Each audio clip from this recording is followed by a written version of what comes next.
Je vous présente le festival La Crue des mots, un festival littéraire jeunesse, mais aussi grand public.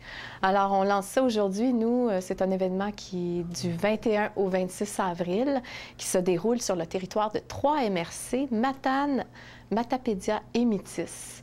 Donc, on espère rejoindre près de 6000 personnes dans tous les villages, dans 55 lieux de diffusion. Alors, ce sont 24 créateurs en littérature, slam, BD, contes, qui iront visiter plusieurs milliers de jeunes dans les écoles, dans les bibliothèques, un peu partout sur le territoire des 3 MRC. Donc, ce festival-là a comme pour philosophie, justement, d'encourager la proximité de la culture auprès des jeunes et aussi du grand public. Donc, 204 visites scolaires, mais aussi 24 activités grand public où l'on invite les gens à venir les rencontrer.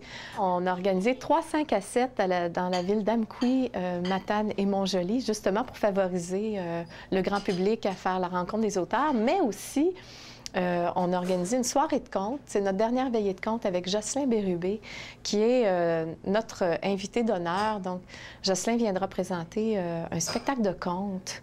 Et il y a vraiment, après la prestation, un échange avec le conteur. Donc, ça, c'est vraiment une partie intéressante parce qu'on n'a peu accès à ça habituellement.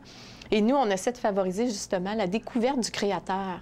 Donc, oui, il y a un spectacle, mais qu'est-ce qu'il y a derrière ça? C'est quoi la démarche? C'est quoi l'orientation artistique? Donc, Jocelyn Bérubé, qui est comme natif de Saint-Nil-de-Matane. Donc, c'est quelqu'un qui est très attaché à la région puis a accepté avec grand plaisir d'être notre invité d'honneur. Donc, le 23 avril, dans le cadre de la Journée mondiale du livre et du droit d'auteur, notre veillée de contes à Sainte-Flavie, à la bibliothèque Olivier-Asselin.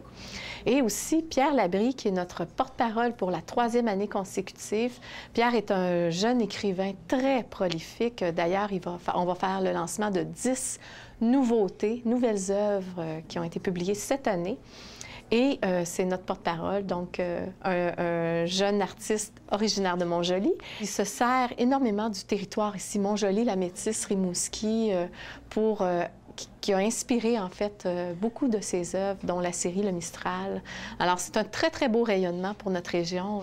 Donc, je crois que ce festival-là est vraiment une belle occasion pour tout le monde de se déplacer, d'aller rencontrer l'artiste, car il sera chez vous dès la fin du mois d'avril.